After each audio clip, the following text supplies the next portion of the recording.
Bonjour à tous et bienvenue dans le grand JT de l'éducation. Tout de suite, le sommaire. J'ai quitté l'éducation nationale. Ces mots, ce sont ceux de milliers de professeurs qui ont jeté l'éponge. Alors pourquoi? Pour quelle reconversion? Alors que la profession attire de moins en moins, comment redonner envie de devenir prof aujourd'hui? On en parle dans un instant, c'est la question du jour. C'est une star des réseaux sociaux qui propose d'en finir avec les fautes d'orthographe. Maîtresse Adeline sera avec nous en deuxième partie d'émission. Enfin, dans sa chronique Quoi de neuf sur les réseaux, Loïc Landreau nous parlera de ce nouveau pays apparu cette semaine sur les réseaux sociaux, le Listenbourg. On dit Listenbourg ou Listenbourg? Listenbourg. Listenbourg, voilà, vous saurez tout. Loïc est avec moi pour l'actualité en bref.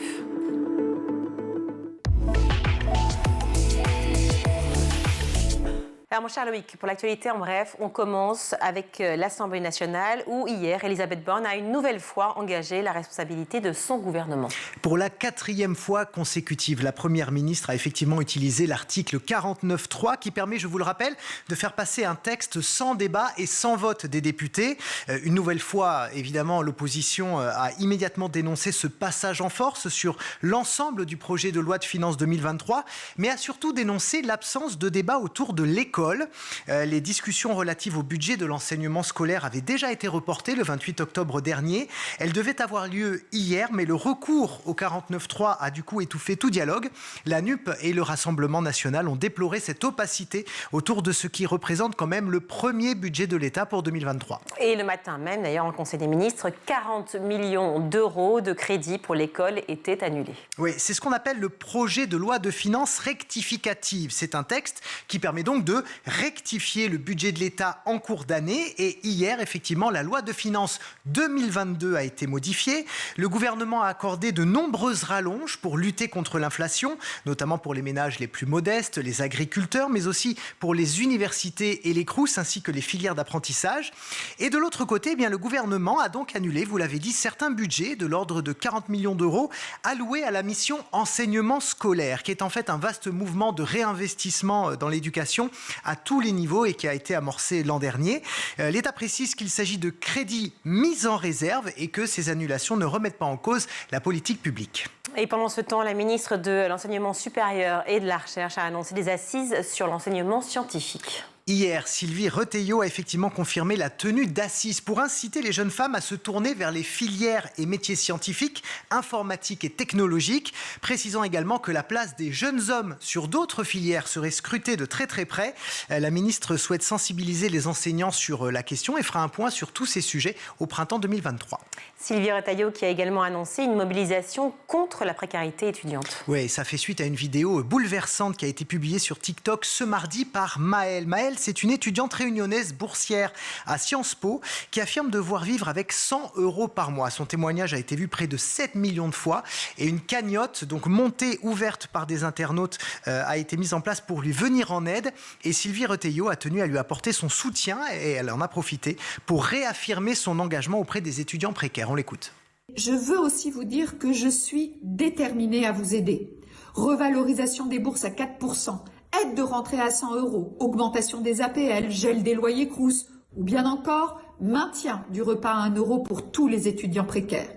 Voici les mesures d'urgence que j'ai prises dès mon arrivée avec la Première ministre. Cette réponse à l'urgence, elle ne gomme pas les problèmes de fond, je le sais. C'est pour cela que j'ai engagé une concertation nationale et territoriale sur la vie étudiante, qui intégrera bien sûr aussi le sujet des bourses. Tous les territoires y seront associés, Outre-mer compris. Merci Loïc pour l'actualité.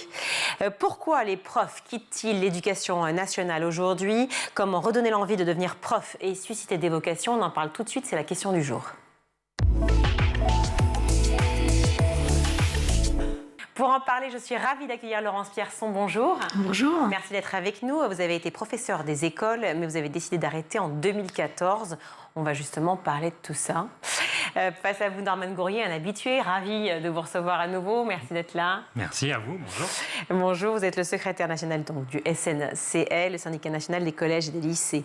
Alors Laurence Pierson, ma première question, elle est forcément pour vous, puisque c'est un parcours assez étonnant. Quand vous voyez tout ce que les profs vivent en ce moment, ce manque de considération dont beaucoup parlent, évidemment, les crises comme le Covid pour lesquelles ils étaient en première ligne, tout comme les infirmiers d'ailleurs. Est-ce que vous regrettez d'avoir quitté l'éducation nationale ou pas du tout, bien au contraire? La réponse est dans la question. La réponse est dans la question. Effectivement, j'ai quitté le navire. J'ai déjà trouvé que c'était tard, mais quand j'ai vu que ça n'a fait qu'empirer depuis que j'ai quitté, je me félicite tous les jours. Moi, j'ai l'impression d'avoir sauvé ma peau. Sauver votre peau, mais pas celle des enfants, finalement. Parce que, est-ce que vous êtes inquiète, parce que c'est quand même une vocation d'être prof, est-ce que vous êtes inquiète de la situation générale de l'éducation nationale? Alors, oui, bien sûr, je suis très inquiète de la situation générale de l'éducation nationale, mais j'ai l'impression que ce que je fais actuellement, je suis beaucoup plus utile à l'extérieur que je ne l'étais à l'intérieur. C'est-à-dire que maintenant, je fais un métier où je suis, à mon avis, plus efficace, mieux considérée. Et il faut déjà se sentir un tout petit peu bien pour pouvoir bien travailler. Alors, vous aidez les enfants, on va le dire. Vous aidez les enfants justement pour la graphologie, c'est ça? Alors, la graphologie, c'est l'étude de l'écriture. Moi, je ne suis pas du tout graphologue, je suis graphopédagogue. Donc, je reste une maîtresse, en fait. Les enfants, je leur dis, je suis maîtresse d'écriture. Donc, maintenant, je m'occupe de l'écriture manuscrite et puis d'écriture au sens un petit peu plus large. Donc, j'ai écrit effectivement ce bouquin qui s'appelait Bien écrire et aimer écrire. J'ai aussi fait une méthode de lecture qui s'appelle Permis de lire, qui est destinée aux élèves qui ne savent pas encore lire à l'âge de 7 ou 8 ans. Et donc, tous ces outils, j'ai aussi pu les développer parce que justement, j'avais ma liberté, j'étais j'étais dans des bien meilleures conditions qu'à l'intérieur de l'éducation nationale. Et donc, ce sont des outils qui maintenant sont utilisés dans les classes. Et donc, je pense que je suis plus utile, y compris aux enfants, de l'extérieur que de l'intérieur. J'en suis persuadée. Alors, revenons-en évidemment au sujet d'aujourd'hui, la question du jour, on appelle ça comme ça sur le Grand JT de l'éducation. Tous ceux qui ont quitté l'éducation nationale, Norman Gourrier, c'est pas la première fois qu'on discute ensemble sur beaucoup de sujets qui nous intéressent évidemment ici. Celui-ci en particulier, est-ce que fréquemment vous voyez des profs qui, au bout de quelques jours ou même au bout de 20 ans, 30 ans d'exercice, n'en peuvent plus et dites stop là, je n'y arrive plus, je démissionne, je quitte le navire? Oui, bien sûr, on croise des profils différents. On a à peu près peu ou prou 3 types de profils parmi les professeurs qui décrochent du métier. Il y a ceux qui sont peut-être les plus inquiétants, ce sont les jeunes professeurs, ceux qui, dès le début de carrière, très rapidement ne trouvent pas dans le métier ce qu'ils attendaient, ce qu'ils espéraient. Et bien qu'ils aient fait le sacrifice de nombreux mois et de nombreuses années pour passer un concours, eh bien démissionnent, renoncent au bénéfice de ce concours, même parfois dès la première année en cours de stage. C'est une première catégorie, effectivement, et c'est peut-être la plus inquiétante, puisque c'est là où on constate le grand écart entre les ambitions, les espérances, les collègues qui viennent avec beaucoup d'énergie et d'envie dans ce métier, qui malheureusement sont dégoûtés très vite. Après, alors, attendez, justement, parlons de ceux-ci déjà. Oui. Ça veut dire qu'en fait, ils sont très déçus en arrivant. Il y avait beaucoup de promesses pendant leur formation et finalement, ils sont face à une réalité qui n'est pas du tout celle qui a été vendue au départ. Alors peut-être c'est plutôt que dans une vision très pragmatique, un peu comme ce qu'évoque notre collègue, notre ex-collègue Laurence, c'est-à-dire qu'on a l'ambition de venir dans ce métier pour aider les enfants, enfin pour avoir ce contact. Et puis on se retrouve dans un métier où il y a une part importante d'administration, il y a une part d'obligation, de fonctionnement qui impacte énormément la vie familiale, la vie personnelle, un certain nombre de choses qui sont normées, codifiées et qui laissent très peu d'espace pour pratiquer ce qu'on avait envie de faire au départ, c'est-à-dire aider les enfants. Alors ça, c'est pour tous ceux, effectivement, je parle donc d'une catégorie, pour tous ceux qui, dès le départ, en fait, quittent le navire. C'est-à-dire qu'en fait, ils sortent de formation, oui. Ils arrivent dans l'éducation nationale et a priori, ils se disent non, là je peux pas, je n'y arrive pas. Est-ce que c'est ce que vous avez vécu? Vous avez commencé en quelle année, vous, quand vous êtes arrivé? Alors moi, j'ai pas commencé juste après mes études, puisque j'avais déjà 30 ans. J'ai commencé en novembre 95. J'ai été prise sur liste complémentaire. Ouais. C'est-à-dire que j'ai passé le concours au printemps 1995 et j'étais pas dans les premiers de la liste et j'ai été amenée à prendre une classe en main sans aucune formation en novembre 1995. Donc là, vous sautez d'une falaise, en fait. C'était formidable. Moi, j'attendais mon 3e enfant. Il y avait eu les plus grandes grèves de décembre 95. Ouais. Tout Paris était bloqué. La crèche de mes enfants était fermée. Enfin, la crèche de ma plus petite était fermée. L'école de mon grand était fermée. La seule école de Paris qui, apparemment, n'avait aucun gréviste, c'était la mienne, voilà, à laquelle je devais me rendre en tapis volant. Enfin, j'ai vraiment eu un démarrage, tout en étant enceinte et épuisée. J'avais un démarrage dans le métier. Je me suis dit, si je survis à ça, je survivrai à tout. Et alors, comment s'est passé le premier mois? Enfin, ou les premiers mois? J'ai tenu quelques semaines et puis tout simplement mon médecin m'a arrêté parce qu'en disant que je mettais en péril ma santé puisque avec la grossesse, etc. Donc voilà. Ouais. Donc finalement ça a été quelques semaines d'un peu... un peu compliqué parce que vous étiez enceinte. Mais est-ce que ce qu'on vous avait raconté du métier, ce que vous aviez comme ambition pour ce métier, pour cette vocation finalement d'être enseignant, est-ce que vous l'avez retrouvé en fait dans les premières années? Les premiers mois, ça n'avait aucun sens parce que j'ai été balancée dans une classe. J'ai eu la chance d'être dans une classe de moyenne section et j'avais à l'époque un fils en moyenne section. Donc ma formation, c'était tous les soirs, je demandais à mon petit garçon ce qu'il avait fait à l'école. Et le lendemain, je refaisais la même chose en me disant, il y a un vrai maître qui sait faire ça. Puisqu'on avait vraiment 0 heure, 0 minute de formation. Moi, je venais de la presse et du journalisme. Je n'avais aucune connaissance en la matière. Ce qui m'a sauvée, c'est d'avoir un fils de 4 ans. Après ça, à l'issue de cette année de bizutage, on va appeler ça comme ça, j'ai eu la formation de l'IUFM. Bon, alors j'en ai manqué une partie parce que j'étais en congé maternité, mais donc il y a eu cette formation. Et ensuite, j'ai eu un vrai poste, une vraie classe, etc. Et j'ai commencé dans le métier 1 an et demi plus tard, en fait, une fois que les choses se sont un petit peu posées. Et moi, j'ai commencé à travailler dans une école maternelle où j'ai eu la chance de tomber dans une équipe formidable. Donc, les gens qui m'ont appris mon métier, ce sont mes collègues. Voilà. Et là, vous avez tenu 20 ans. La directrice. Non, je suis restée quelques années dans cette école maternelle. Et puis après ça, j'ai travaillé, j'ai voulu faire de l'école élémentaire. J'ai travaillé dans une cline qui était pour les élèves non francophones pendant un temps. Et puis, je me suis auto-formée parce que la formation n'était pas très consistante. Donc, je me suis auto-formée. J'ai appris surtout auprès des collègues. Et oui, j'ai aimé ce métier. J'ai adoré faire de la clean avec les élèves non francophones. J'ai adoré mes classes. J'ai beaucoup de plaisir. Alors bon, pour ceux qui commencent, qui débutent et qui quittent, on a compris les premières raisons, parce qu'effectivement, c'est pas forcément ce à quoi on s'attend. Et puis, il y a tous les autres. Moi, j'ai noté un chiffre. Alors, les chiffres sont pas tout à fait clairs sur Internet, en fonction des ministères et en fonction des années, tout est un peu contradictoire. Mais disons qu'en tout cas, ce qui est sûr, c'est que les chiffres de démission ont triplé en 10 ans, ce qui n'est quand même pas rien. Je lis 2286 dans le premier et second degré dans l'enseignement public en 2021, quand on en comptait 364 en 2009. Alors, est-ce qu'ils sont beaux? En tout cas, c'est à peu près ces chiffres-là. Oui, ça, ce sont les chiffres officiels du ministère. Donc là, ils sont donnés par le ministère lui-même, donc on ne peut pas les remettre en cause. Ce sont à minima les chiffres dont on peut être sûr. Et donc oui, c'est vrai que perdre 2000 enseignants par an en début de carrière, lorsqu'on voit que, par exemple, à la rentrée, on constatait 4000 enseignants manquants dans les classes, il y a le début d'une solution à notre problème. C'est-à-dire que si ces enseignants avaient un début de carrière qui leur est plus favorable, plus facile et qu'ils avaient l'envie de rester, on résoudrait la moitié de notre problème d'attractivité actuelle. Mais vous avez été professeur, vous aussi, Norman Gourrier. À l'époque aussi, pareil, vous débutez le métier par passion, par vocation, parce que c'est quelque chose dont vous aviez envie d'être professeur, d'enseigner, de transmettre? Oui, il y avait une vocation et surtout un amour de la discipline. Moi, je suis professeur de littérature, donc j'aime, bien sûr, je suis passionné de littérature et j'aime mettre la littérature à la portée des gens qui, a priori, ne donneraient pas une once d'attention à la littérature. Et particulièrement les adolescents et les enfants, puisqu'on se rend compte qu'ils peuvent être fascinés, émerveillés et plongés dans ce monde, pourvu qu'on les accompagne juste pour le petit mouvement qu'il faut faire pour les amener jusque-là.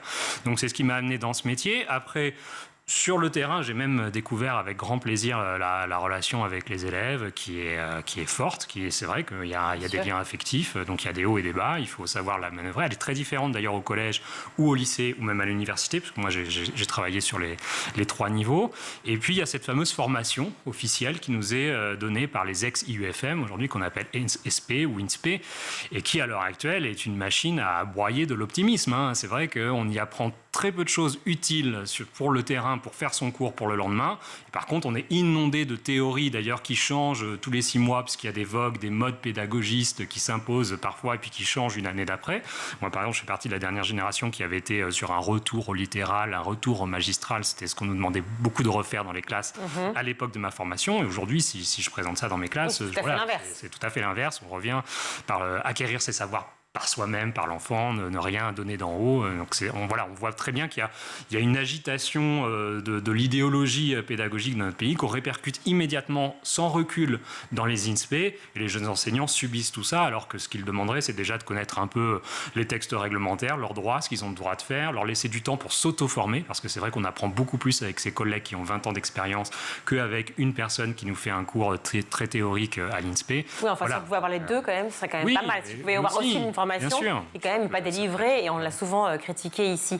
Est-ce que les enseignants viennent encore par vocation dans l'éducation nationale ou ils viennent pour d'autres raisons et du coup, je m'interroge pour quelles raisons. Alors, oui, ils viennent encore pour une majorité d'entre eux par vocation. Vous avez raison de dire qu'il y a aussi une partie des jeunes qui aujourd'hui viennent pour avoir un métier et de l'argent, il faut bien le dire. Oui, mais quel argent quel argent? Parce qu'on le sait, les salaires sont très bas dans les salaires sont très bas, mais vous savez que avoir un salaire quand même qui peut être pérenne, il y a l'idée qu'on peut quand même avoir une situation pour ensuite négocier un prêt à la banque. Il y a quelque chose qui reste encore du statut de fonctionnaire qui est attaché à ça.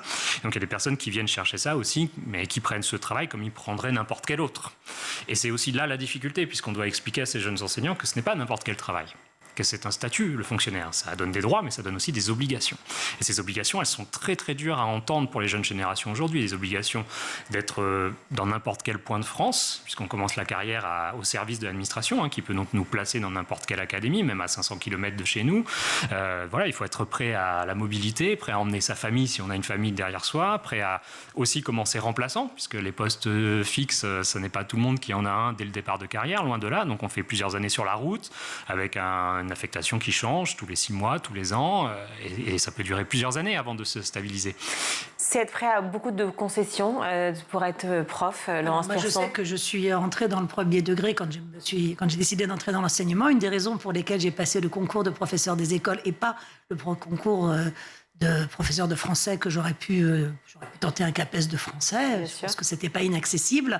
Mais c'était que le premier degré, le recrutement est académique. Et Paris est une académie. Et comme je vous l'ai dit, j'étais mère de famille, donc très bien installée chez moi, avec aucune intention d'aller vivre ailleurs. Donc c'était une des raisons pour lesquelles je me suis tournée vers le premier degré, puisque effectivement, moi, il était hors de question qu'on m'envoie à des kilomètres encore de chez moi. Mais bon, les conditions dans le premier degré sont différentes, les difficultés sont différentes, mais je pense que ce qui est commun, c'est cette impression d'être envoyé sans bouée dans le grand bain, c'est cette impression de, quand on demande de l'aide, d'être jugé et jamais aidé. Je pense qu'on ne peut pas demander de l'aide quand on est jeune enseignant, c'est-à-dire que si vous allez vers les gens qui sont censés, administrativement, qui sont mis là pour vous aider, y compris parfois des gens dont le titre est conseiller. Alors, il y en a qui sont formidables, mais malheureusement, ce n'est pas la majorité. Et très souvent, quand vous dites « je suis en difficulté, je demande un conseil », cette personne va faire un rapport sur vous en disant « il n'y arrive pas, donc il n'est pas bon ». Enfin, on est en permanence jugé, on est en permanence dans des injonctions contradictoires.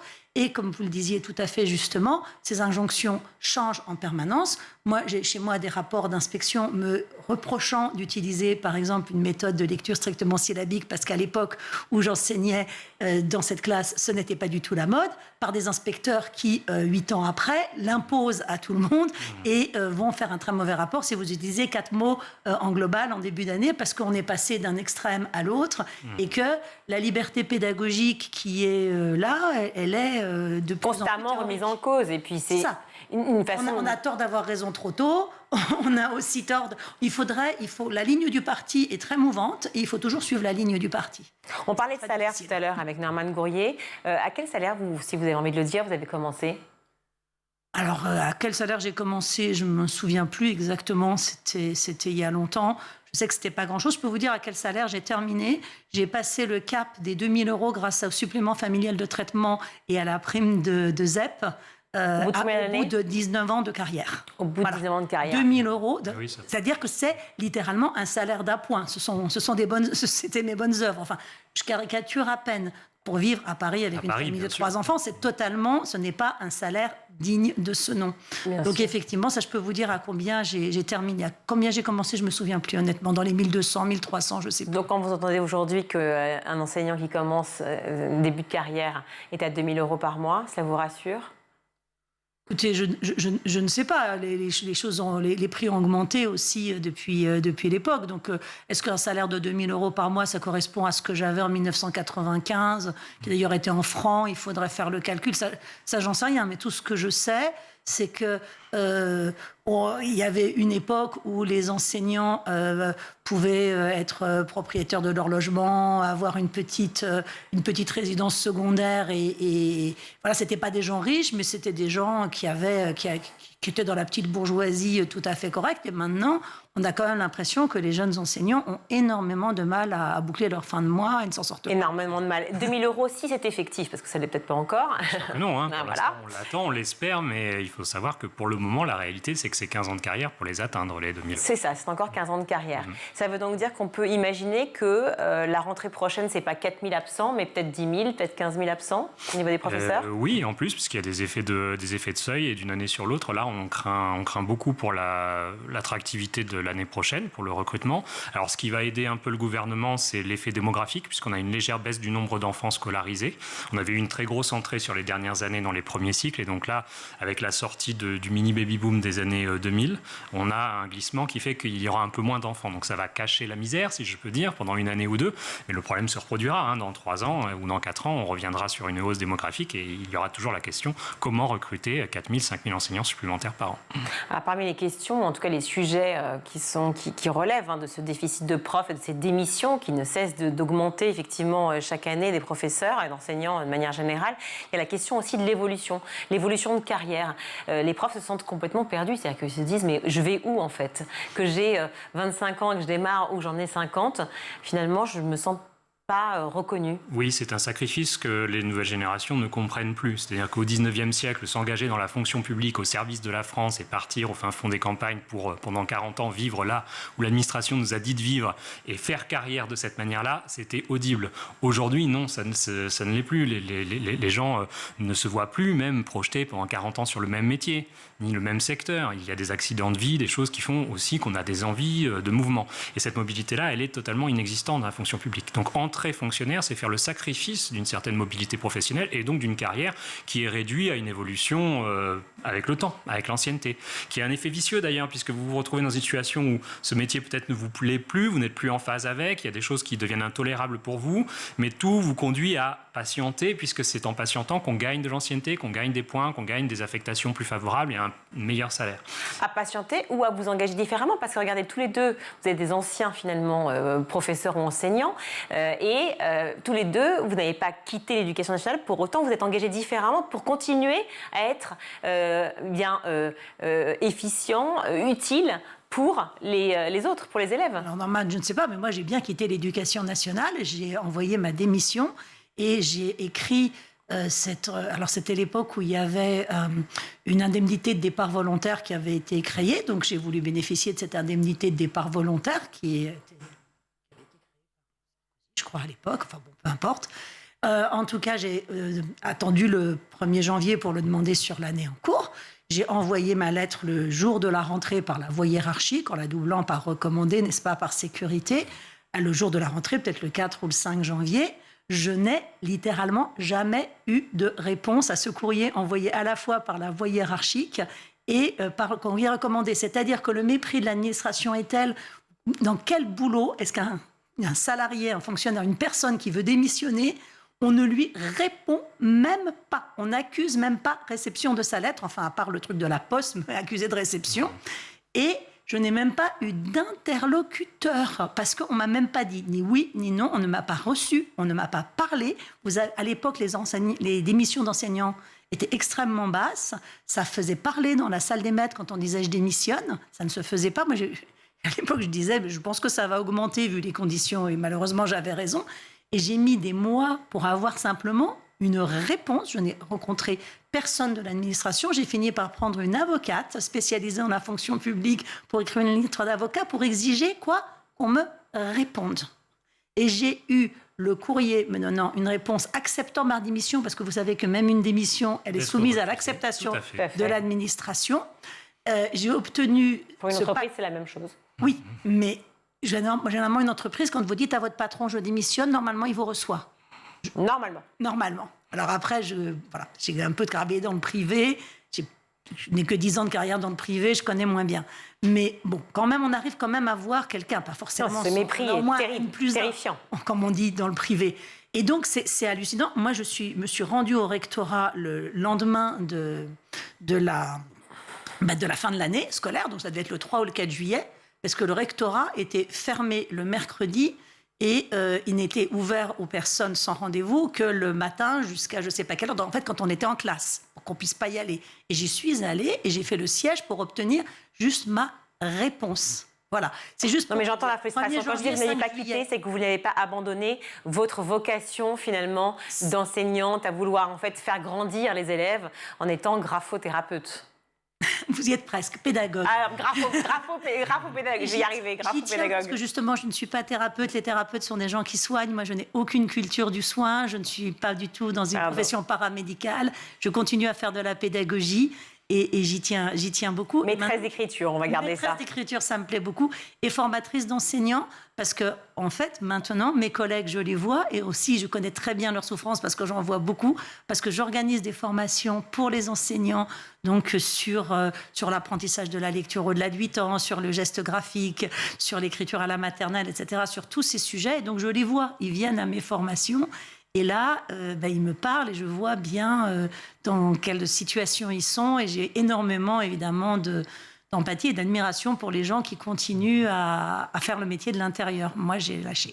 Normane Goyer, vous, c'était important justement de rester engagé aussi auprès de tous ceux... Oui. Après, moi, ma situation personnelle est un peu différente, puisque je suis toujours professeur, même si je suis dégagé de mes enseignements pour le service syndical et l'engagement dans la responsabilité syndicale pour la représentation et la défense des enseignants. Donc, je défends le métier sous d'autres formes.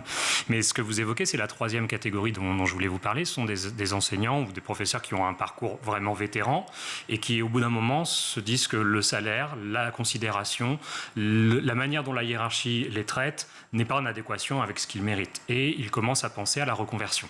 Donc de créer leur propre entreprise, de partir sur une rupture conventionnelle. Donc c'est vrai que depuis votre époque, on a mis en place un nouveau dispositif officiel de rupture conventionnelle qui a été victime de son succès d'ailleurs, parce que même le ministère n'imaginait pas être saisi de tant de demandes. Et il finit même par devoir refuser les demandes pour ne pas creuser encore davantage le déficit de professeurs. Là, finalement, ils ont une obligation de recevoir les collègues, puisque la loi les oblige à recevoir un entretien, mais ils peuvent après dire non. Or, l'administration peut aussi dire non par défaut. C'est-à-dire, si elle met 2 mois à vous répondre, c'est que ça veut dire non. Si vous n'avez rien au bout de 2 mois, c'est un non. Donc, nous, par exemple, au syndicat, on est habitués, toutes les demandes qu'on adresse, les revendications qu'on demande au recteur, au service RH, on les envoie par recommandé et on attend 2 mois, puisqu'on sait qu'ils ne nous répondront jamais, mais que ça veut dire non au bout de 2 mois. Ça, c'est notre quotidien, si vous voulez. On l'a intégré comme une norme. Oui, c'est ça. Mais c'est ça qui est terrifiant, c'est de le dire aujourd'hui, c'est d'intégrer ça comme une norme. Oui, parce qu'il n'y a pas de ressources humaines dignes de ce nom au sein de l'éducation nationale. Il n'y a pas de personnes. Donc, il y a des procédures administratives, mais il n'y a pas des humains qui prennent en compte la part humaine de la gestion des personnels. Même pour les choses très simples, comme par exemple une demande de mi-temps ou une demande de quelque aménagement que ce soit, la manière dont c'est géré, c'est que vous attendez votre refus et après, vous faites un recours et seuls les recours sont lus. C'est-à-dire qu'on est dans une situation où le fait de faire la demande, c'est une formalité administrative, on sait que ce sera non. C'est 100% de non dans certaines académies. Et ensuite, vous faites un recours motivé. Et là, c'est à partir du recours que votre courrier, en fait, est ouvert. Sinon, c'est corbeille directe, c'est non par défaut. C'est comme ça envers les syndicats, c'est comme ça envers les personnes. C'est quelque chose qui est évidemment très, très difficile à vivre pour tout le monde. Et les ruptures conventionnelles, moi, je peux vous faire une liste de gens qui attendent leur rupture conventionnelle depuis des mois, voire pour certains qui l'ont attendu 1 an et demi. Merci à vous deux. Je suis désolée d'interrompre cette discussion, mais voilà, le temps presse, vous le savez, sur cette émission. Mais heureusement que vous êtes venus alerter, parler et raconter votre expérience à tous les deux. Merci Laurence Pierson, donc ancienne professeure des écoles. Je dis maîtresse d'écriture, je ne me trompe pas. Maîtresse d'écriture, vous avez parfaitement gagné. Allez, maîtresse d'écriture. Et les bouquins qui sont là, Permis de lire, cahier de lecture aux éditions MDI. Et bien écrire et aimer écrire. Voilà, Laurence Pierson. N'hésitez pas, Normane Goyer, secrétaire nationale du SNCL. Merci encore d'avoir été avec nous. Je vous en prie. On marque une courte pause et on se retrouve juste après la pub.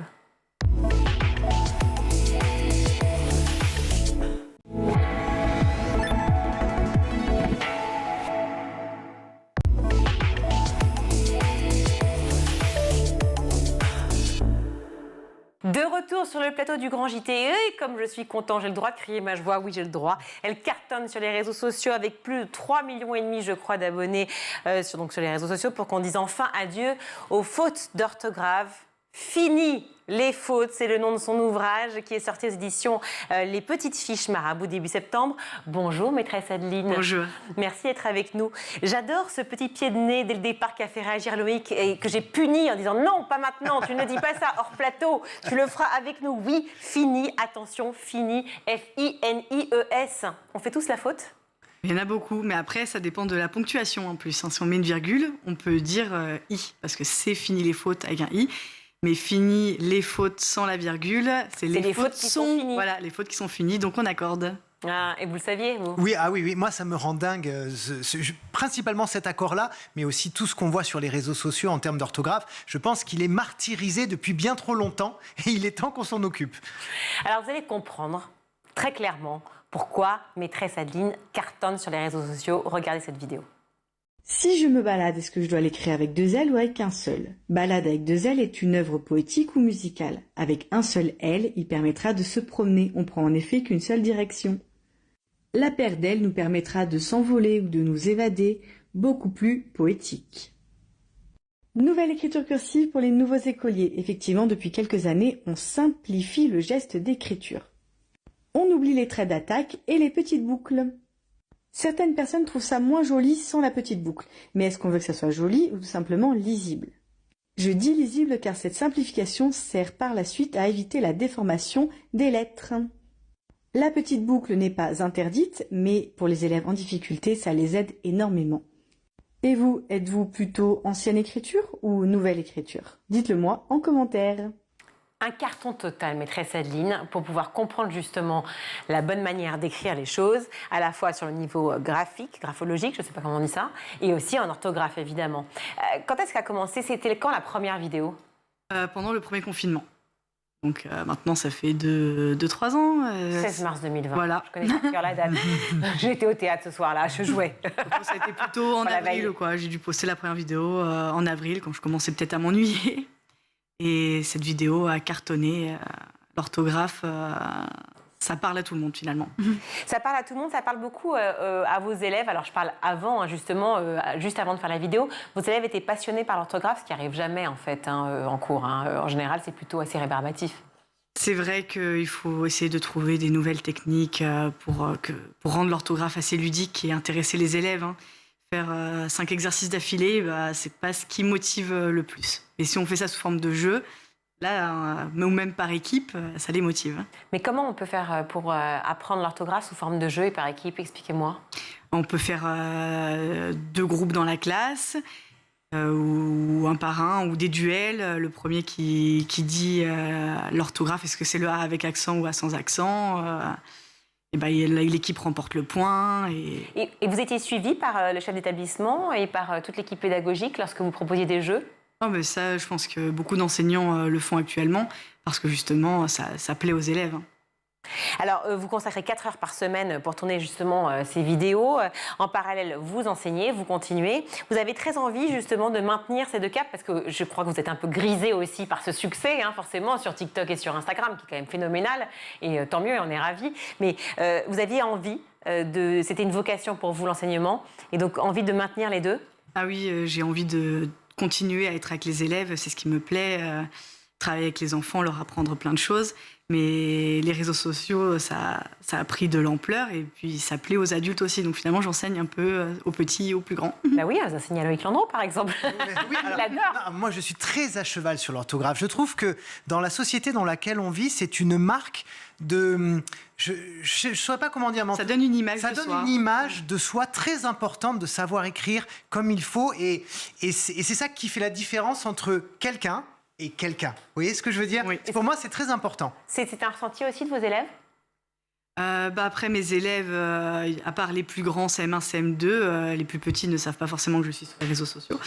Mais certains parents s'en rendent compte. Je parle du ressenti de Loïc, c'est se sentir différent quand on sait bien écrire, bien orthographier. Est-ce qu'ils ont l'impression d'avoir passé un cap ? Quand ils ont compris la différence entre 2 mots ou qui connaissent l'orthographe, c'est sûr qu'ils sont fiers d'eux de gagner des points parce qu'ils connaissent plus de mots. Alors, qu'est-ce qui vous a donné envie d'écrire un livre ? Est-ce que c'est le succès des réseaux sociaux ou est-ce que c'est le succès de maîtresse Adeline dans votre classe? Est-ce que c'est vos étudiants qui vous ont dit non, mais ça suffit maintenant, il faut que tu écrives quand même? Ce sont les réseaux sociaux, principalement. Avant même que j'ai eu l'idée de faire un livre, déjà les abonnés me demandaient est-ce que tu as écrit un livre où on peut retrouver toutes tes fiches? Alors, non, pas encore. Et finalement, j'ai été contactée par plusieurs maisons d'édition. Et là, je me suis dit, ça y est, je vais me lancer, je vais faire un livre avec mes fiches. C'est drôle d'ailleurs, à l'ère du numérique, qu'on revienne au papier. Vous voyez, c'est-à-dire qu'elle cartonne sur les réseaux. Et alors même quand on est dans une société très numérique, les gens demandent du papier. Les gens demandent à lire. Et ça, je trouve que ça prouve qu'en fait, vous êtes sur la bonne voie et que le livre ne périclitera jamais. C'est ça. Non, mais je pense Ça que oui, complète. il n'a jamais été... Effectivement, ça a toujours fonctionné, les bouquins. Mais ce que je trouve assez ingénieux, surtout, c'est les fiches.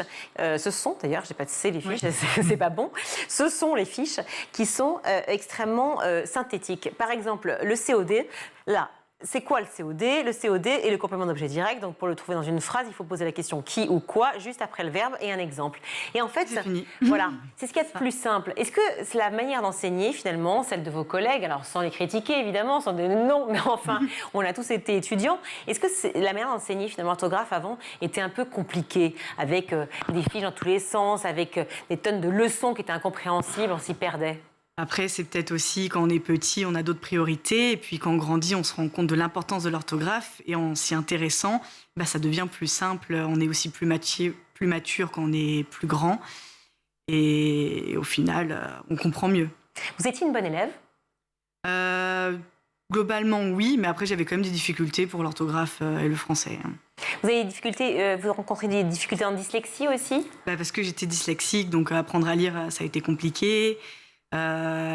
Comprendre des textes aussi, je lis beaucoup moins vite que la moyenne, donc il fallait que je lise plusieurs fois le texte pour le comprendre. Pareil pour les consignes, alors donc il me fallait plus de temps, mais avec du temps supplémentaire, j'ai arrivé à m'en sortir aussi bien que les autres élèves. Mais comment vous avez fait justement pour vous en sortir? Quelqu'un vous a aidé, a été à vos côtés? Vous avez eu une AVS à l'époque, ça s'appelait Non, une j'ai pas eu AVS? d'AVS, j'en ai jamais eu. Parce qu'en plus, déjà, la dyslexie que j'ai a été diagnostiquée assez tard, en 6e. Mais j'ai eu une orthophoniste qui m'a suivie, qui a vu que j'avais des difficultés. Donc, elle m'a aidée à en sortir, à trouver des moyens pour compenser cette dyslexie. Et je me suis mise à faire des fiches pendant mes études et ça m'a aidée. D'accord. Et donc, du coup, c'était une revanche pour vous, j'imagine, de pouvoir à la fois plaire aux étudiants, enfin, de devenir prof, enseignante, maîtresse, et puis ensuite de leur faire acquérir les meilleures bases qui soient pour l'orthographe? Maintenant, c'est vrai que ça aide mes élèves parce que je leur fais faire des petites fiches colorées aussi. Ils adorent faire leurs fiches à eux. Est-ce que vous êtes pour ou contre la dictée? Est-ce qu'en 2022, finalement, cet exercice est toujours assez moderne? Parce qu'on en avait parlé sur ce plateau, Virginie, je ne sais pas si vous vous rappelez, mais il y a une époque où les dictées étaient inversées. C'est-à-dire qu'on donnait un texte truffé de fautes aux élèves, et les élèves devaient donc eux-mêmes corriger le texte. Maintenant, c'est l'inverse. Est-ce que, finalement, on est encore dans le vrai avec les dictées? Je pense que les dictées, c'est un exercice toujours aussi important. La dictée, mais après, il y a plein de dictées différentes. On peut faire des dictées flash, des dictées... Alors, c'est quoi des dictées flash? Par exemple, on écrit un mot au tableau, on photographie le mot, on l'efface, on doit le réécrire sans la faute, on essaie de trouver des moyens ludiques, où on écrit une phrase, on efface au fur et à mesure, mais ils doivent la retrouver, ou des dictées à trous. On écrit la dictée entièrement, et on efface certains mots, on doit les réécrire, après on voit un peu plus de mots, et ainsi de suite. Vous posez des colles, quoi. Voilà, mais alors moi, faut s'amuser. Chère Adeline, j'ai une colle pour vous. Est-ce que vous connaissez le Listenbourg? Ou le Listenbourg? Listenbourg, oui. Comme ça, non. Ça ne m'étonne pas, figurez-vous. Et vous allez tout comprendre grâce à Loïc Landreau qui va nous expliquer ce nouveau pays. Mais oui, c'est un nouveau pays. Oui, qui vient de sortir. Ça me dit quelque chose. Vous allez voir ça tout de suite. Vous restez avec nous pour la chronique de Loïc Landreau? Ah bah oui. Allez. Alors, cher Loïc, vous allez nous parler d'un nouveau pays, il est juste là, apparu sur les réseaux sociaux, qui s'appelle le Listenbourg. Oui, et je fais cette chronique principalement pour les professeurs et les parents qui nous regardent, parce qu'ils en ont forcément entendu parler ces derniers jours. Ça fait un buzz incroyable sur les réseaux sociaux. Donc, le Listenbourg ou Listenbourg, en fait, on ne sait pas trop, vu que c'est un pays inventé. Eh bien, effectivement, il est situé là où vous le voyez, là. Voilà. C'est ça, là vous voyez là, il n'y a rien normalement. Hein. C'est l'océan Atlantique et le Portugal juste en dessous. Hein. Exactement. Et c'est bien ça la blague. En fait, tout est parti d'un tweetos français qui s'appelle Gaspardo. Il a voulu se moquer du faible niveau des Américains en géographie. C'est que c'est un running gag depuis très longtemps sur les réseaux sociaux, notamment parce qu'il y a beaucoup d'études scientifiques qui montrent que les Américains sont nuls en géographie. Mais genre vraiment nuls. Ce qui impliquerait quand même qu'on soit nous excellemment bons en géographie, je ne sais pas. A priori, nous sommes meilleurs quand même. Il y a des études très sérieuses qui ont été menées là-dessus et beaucoup de late show d'ailleurs, Jimmy Fallon, Jimmy Kimmel s'en amusent beaucoup. Ils vont faire des micro-trottoirs en disant où est-ce que c'est l'Ukraine et ils te la mettent en Asie. Voilà, donc c'est vrai, c'est concret, c'est palpable. On se rappelle d'ailleurs en 2005, vous savez, lorsque les émeutes ont embrasé la France, CNN avait diffusé cette carte. Alors, pardon, elle est en très mauvaise qualité, j'ai pas pu trouver mieux, mais c'est CNN quand même, c'est pas rien. Et vous voyez bien que les villes ne sont pas du tout aux bons endroits. Mais genre pas du tout. Et c'est CNN. CNN qui est d'ailleurs coutumier du fait, puisqu'il se trompe régulièrement sur les cartes qu'ils mettent à l'antenne. Vous êtes sûr que c'est pas une vanne? Ce n'est pas du tout une vanne, pas du tout. Ça fait partie des premières cartes qui ont été mises à l'antenne sur CNN lorsque les émeutes ont commencé en 2005. Et il n'y a pas que nous, hein. Tous les autres pays, c'est pareil. Et il y avait aussi en 2017, vous allez le voir, un internaute qui a pris cette photo dans un magasin de Détroit. C'est une carte des fromages français sur laquelle le camembert normand est placé à Montpellier. La fourme d'Ambert, qui est un fromage auvergnat, est placé à Montauban. Et le petit basque, il est placé aux alentours de Nantes. Voilà, donc... c'est pas de la mauvaise foi, c'est des faits, hein. Je suis désolé. Et donc ce fameux tweetos, Gaspardo, il a surfé là-dessus? Voilà, c'était un tweet lundi. Regardez, je suis sûr que les Américains ne connaissent même pas le nom de ce pays, PTDR, avec plein de R derrière. C'est vrai que c'est plutôt drôle comme ça, mais ce qui est en fait à la base une vanne est devenu complètement viral. 110 000 mentions j'aime, 9 500 retweets. C'est maintenant, hein, c'est-à-dire que demain ce sera encore pire. Et tout le monde s'en est emparé. Par exemple, la marque de GPS Waze a tweeté qu'elle savait comment y aller. Et puis ensuite, il y a eu Deliveroo qui a tweeté qu'ils livraient là-bas. Et ensuite, il y a eu Prime Video qui a dit qu'ils allaient faire un reportage sur ce nouveau pays. Il y a Maîtresse Adeline qui va faire des cours d'orthographe. Il y a Samuel Etienne, le présentateur de Questions pour un champion, qui a tweeté qu'il allait s'exiler au Listembourg pour y développer sa chaîne Twitch. Pas facile à dire, oui. Oui, la chaîne Twitch. J'y arriverai pas non plus. Est-ce qu'il y a une orthophoniste dans la salle? Quelqu'un? Non, personne. Voilà. Et il y a la délégation des députés européens de la majorité présidentielle qui a même soutenu l'adhésion du pays à l'Union européenne. Voilà, donc tout le monde a profité de la création de ce faux pays pour se marrer, mais aussi un petit peu pour faire sa promo, c'est vrai. Et alors surtout, et parce qu'on est sur School, il y a des ministères qui ont été créés au Lichtenbourg. Qui dit pays dit ministère, forcément. Donc Gaspardo, il a été élu, auto-élu peut-être probablement président du pays. Et puis il y a des comptes Twitter officiels qui ont été créés pour chaque ministère, dont le ministère de l'Éducation nationale, des additions et des fautes d'orthographe.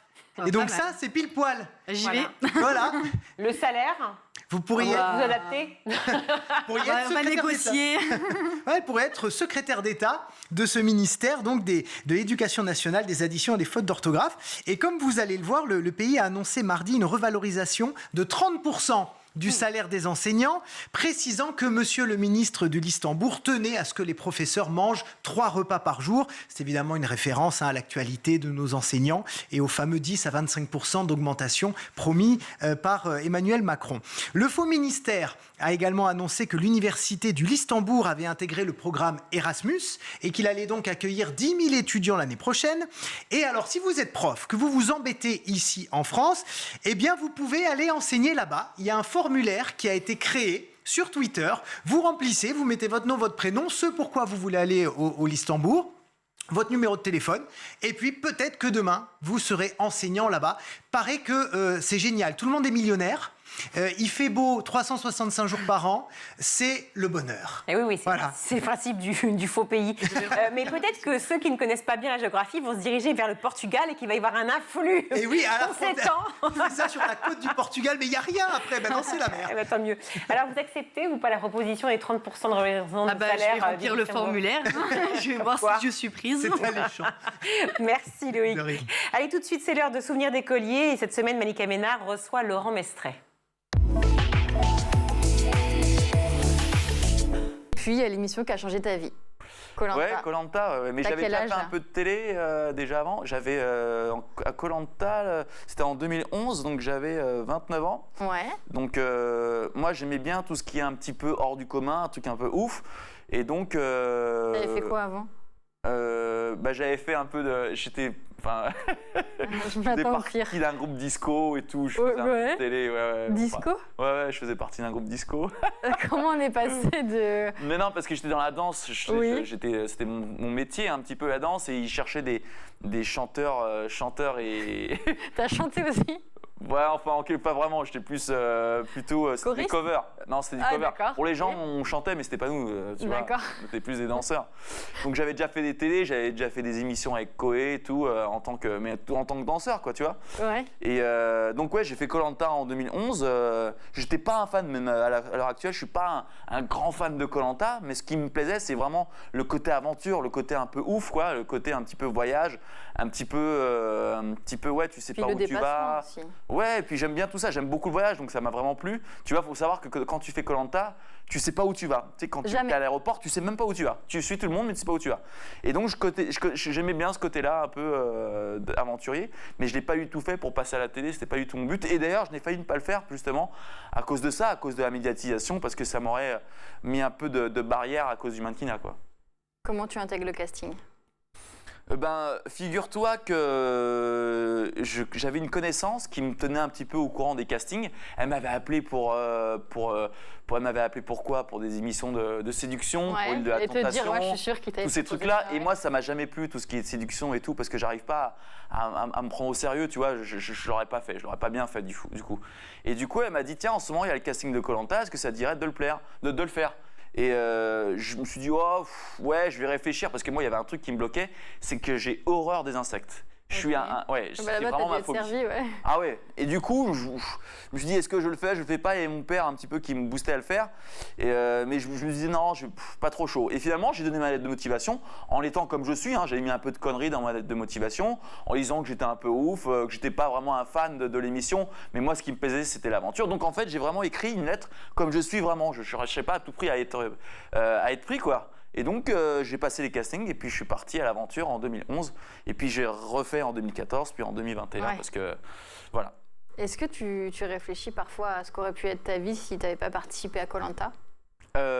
Non. Mais à chaque fois, on revient dans le passé. Ça, c'est quelque chose que j'évite.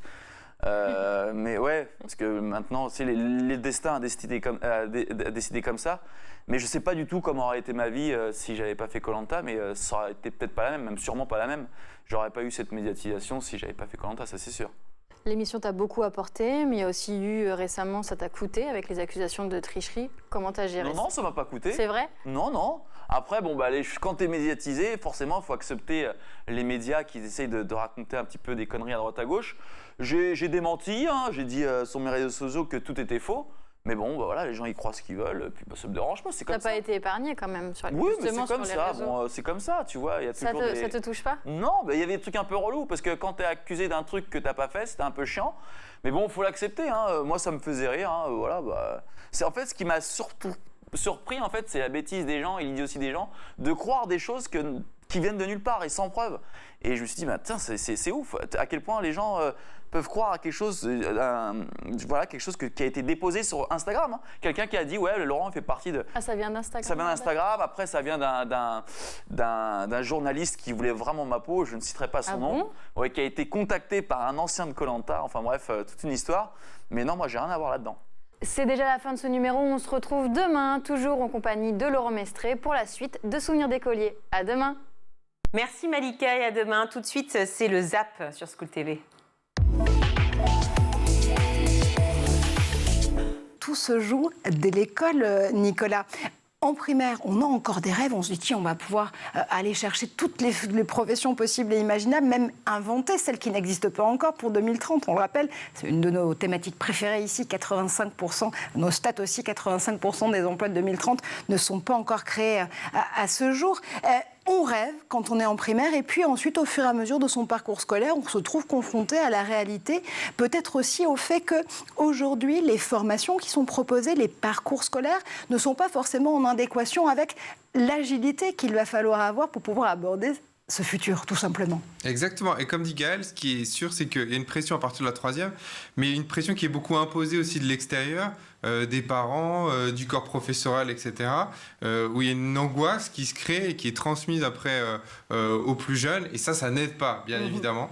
Et c'est là où on voit qu'il y a certains systèmes éducatifs, qui, notamment dans les pays nordiques, qui réfléchissent de manière différente et qui laissent au contraire les jeunes s'épanouir, apprendre par eux-mêmes, etc., sans qu'on leur mette la pression. Et effectivement, oui, quand on a un jeune aujourd'hui en 4e, en 3e, en seconde, qui doit trouver son orientation, en gros, il n'a absolument aucune idée. On a un petit stage en entreprise, et encore, avec le Covid, ça a été un peu compliqué pour le faire, mais d'une semaine pour se rendre compte d'un potentiel métier, mais globalement, on n'a absolument aucune idée de la palette des métiers, et surtout, on n'a absolument aucune idée, et même les profs n'ont absolument aucune idée de quels seront les métiers du futur, les métiers de demain, et là où ça recrute, etc. Donc parfois, on a même des fausses idées par rapport à certaines filières, etc. Et on n'a pas les bonnes orientations. Comment travaille-t-on sa précision, que ce soit en tant que comédienne ou même en tant que metteur en scène? C'est beaucoup de recherche. La recherche, de l'écoute de l'autre, de l'écoute du partenaire, enfin pour une scène en tout cas, c'est vraiment de chercher toutes les possibilités et de voir ce qui marche le mieux. En fait, c'est en explorant plusieurs pistes, si après on les entremêle, c'est là qu'on a la chose vraiment la plus riche, la scène la plus riche, ou même en tant que metteur en scène, plus on va chercher loin, plus on va trouver des idées qu'on n'aurait pas forcément trouvées si on suivait qu'une seule direction. Donc c'est pour ça que quand je fonctionne avec mes comédiennes sur une pièce, on est vraiment, chacune va donner son idée, chacune va chercher, des fois on va même déplacer la scène complètement ailleurs. Si elle a un aspect un peu drôle, on va la mettre dans un truc complètement dramatique, ou on va prendre un accent complètement hors contexte par rapport à la scène. Enfin, on va vraiment chercher tout ce qui est possible ou inimaginable pour trouver quelque chose de précis, justement, et qui peut encore bouger, parce que quelque chose de précis, c'est quelque chose qui est vrai, on va dire, dans le théâtre. Je ne sais pas si on peut parler de précision réellement, c'est vraiment... pour moi, plus c'est vrai, plus c'est précis, et donc plus on recherche, plus on le sent, et plus ça devient précis. Vous les laissez justement mettre la main à la pâte, vos élèves, pour tout ce qui est justement mise en scène? Oui, c'est extrêmement important. Oui, à Nanterre, c'est vrai qu'ils ont beaucoup de pratiques théâtrales. Et ce qui est important, c'est qu'ils développent leur créativité. C'est ça ce que je disais dans l'apprentissage de leur sensibilité. C'est-à-dire que si on en fait des exécutants de directives, de mise en scène ou de jeu, c'est vrai qu'on ne développe pas cet apport imaginaire, cet apport sensible qui est vraiment nécessaire dans le métier de comédien-comédienne. Et la polyvalence, c'est un atout incontestable pour devenir comédien et comédienne. Il faut savoir absolument chanter, danser, jouer un instrument de musique. C'est l'idéal. Voilà, c'est vrai que plus on développe ses capacités, quand on sait chanter, quand on sait danser, on cherche beaucoup aujourd'hui des spectacles aussi qui mêlent les arts. Donc il y a des spectacles de théâtre qui vont mêler de la danse, qui vont mêler du chant, bien entendu. Et dès le début, quand on a commencé fin 19e siècle, début 20e siècle, à envisager des formations pour l'acteur, pour former à nouveau les acteurs, puisque les metteurs en scène de l'époque trouvaient que les acteurs étaient mal formés, jouaient mal. Donc on a commencé à mettre en place des écoles d'acteurs, et ça s'est basé sur cette pluridisciplinarité. Pas mal de blessures physiques qui viennent des mots MOTS, et on a des conséquences, en revanche, qui sont des mots MAUX, l'obésité, les troubles du comportement alimentaire, etc. En tant que médecin généraliste, ce sont des troubles auxquels je suis confronté avec mes patients tous les jours. Et une chose qui me frappe, qui me touche en tant que médecin, c'est que parfois j'entends les patients parler de leur corps, et toujours en parler avec des termes extrêmement violents, et qu'ils ne s'aiment pas, ou que... je suis moche, je suis gros, je suis comme si, je suis pas... Ouais. Et c'est vrai qu'en y réfléchissant, je me dis, même moi, de temps en temps, devant la glace, le matin, je me fais des tas de reproches, et je me dis, c'est dingue, parce que si... je pouvais noter tous ces mots qu'on se dit à soi-même le matin dans la glace, et qu'un jour, j'en sais rien, moi, un couple s'asseyait à côté de nous au restaurant, et que le gars disait mot pour mot ce qu'on se dit nous-mêmes le matin devant la glace à sa compagne, on se lèverait, on le traiterait de connard en disant mais quelle violence envers votre compagne, pourquoi vous lui dites ça? Alors qu'on se dit 1000 fois pire le matin dans la salle de bain devant la glace. On n'aime pas l'entendre. On n'aime pas l'entendre. Et ça peut blesser de l'entendre. Ça peut blesser de l'entendre, mais pourquoi on ne supporterait pas de l'entendre chez les autres et pourquoi on se l'inflige à soi-même? Et je pense que ce serait bien de réfléchir à ça et puis de s'aimer un peu plus, quoi. Il y a quand même des mots qui font vraiment mal. Et là, c'est passé. Pour le coup, c'est pas des mots qu'on se dit devant la glace. Vous en avez été témoin avec Anna, votre petite sœur. Oui, bien sûr. J'ai l'immense chance, parce que c'est une chance d'avoir une grande sœur que mes parents ont adoptée quand j'étais tout petit. Je devais avoir 4 ans. Elle en avait 5 quand elle est arrivée. Après, pour tout vous dire, je me souviens pas de ma vie sans elle. Et elle était noire, donc c'est vrai que les mots d'enfant sont parfois extrêmement durs. Elle rentrait de la maison parfois en larmes parce qu'elle avait entendu des mots qu'aucun enfant devrait entendre à l'école. Mais très tôt, ça m'a aussi sensibilisé à la différence et puis à une certaine forme de colère. Pourquoi cette personne que j'aime est en pleurs, est en larmes? Qu'est-ce qui autorise d'autres personnes à la mettre dans cet état ou à se penser supérieure au point de pouvoir la juger, la jauger et l'insulter?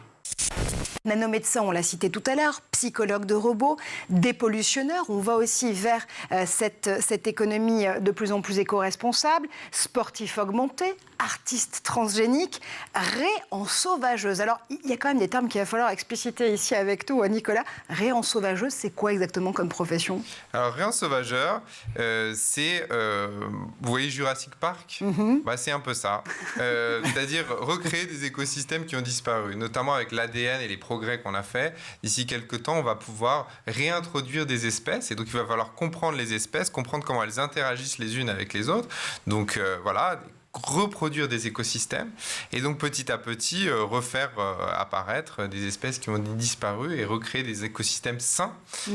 Et ça, c'est un métier du futur qui va, grâce à la technologie, se développer, mais qui va demander une vraiment compétence globale pour comprendre l'ensemble des écosystèmes humains, animaux, de la faune, de la flore, etc. Margot, les cours de théâtre, ça devrait être obligatoire à l'école ou pas? En classe? Alors, obligatoire, je ne sais pas, mais accessible en tout cas. On ne peut pas remplacer les poésies, je ne sais pas, non? Alors ça, moi j'aimerais bien. Ça traumatise tout le monde, les poésies. J'aimerais bien. Moi, pour moi, les poésies. Ouais, toi, tu crades tout le temps. Non, pour moi, ça devrait être beaucoup plus accessible parce que c'est vrai qu'il y a, par exemple, dans mon lycée, il y avait pas.